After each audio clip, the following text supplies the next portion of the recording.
এখানে লাকুম দিন হুকুম ওয়ালিয়া দিন বলা হয়েছে, মানে তোমাদের জন্য তোমাদের দিন, আমার জন্য আমার দিন।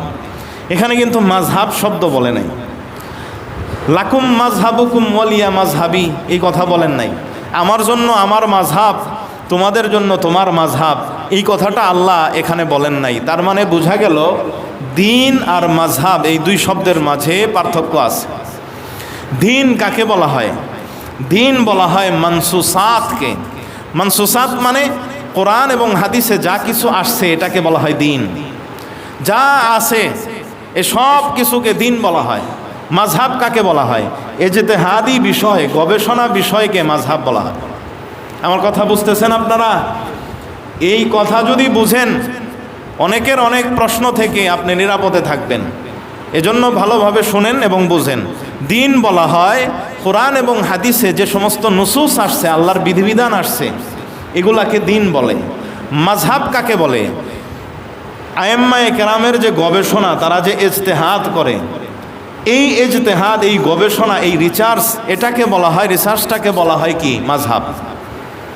এজন্য ইমাম আবু হানিফার মাযহাব বলা হয়, শাফি রহমতুল্লাহ আলাইহির মাযহাব বলা হয়, ইমাম মালিক রহমতুল্লাহ আলাইহির মাযহাব বলা হয়, ইমাম মালিক রহমতুল্লাহ আলাইহির মাযহাব ইমাম আহমদ বিন হাম্বল রহমতুল্লাহ আলাইহির মাযহাব বলা হয়। এটা বলা হয় না যে আবু হানিফার দিন, ইমাম শাফির দিন, ইমাম মালিক রহমতুল্লাহ আলাইহির দিন, ইমাম আহমদ বিন হাম্বল রহমতুল্লাহ আলাইহির দিন, এই কথাটা বলা হয় না। বলা হয় কি? মাযহাব।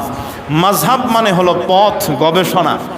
আর শরীয়ত, দিনটাকে বলা হয় মানজিল, এটা হলো গন্তব্যস্থল। কথা ক্লিয়ার?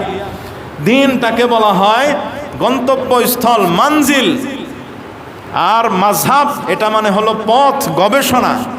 এই মানজিল, যেরকম দেখেন এই মসজিদে আসার জন্য এই সাথীর সামনে দিয়ে একটা রাস্তা আছে, তারপরে ওই দিক দিয়ে একটা রাস্তা আছে, মাজার রোডের ওই দিক দিয়া আরেকটা রাস্তা আছে, এই দিক দিয়া, তিনটা রাস্তা আছে এই মসজিদে আসার জন্য।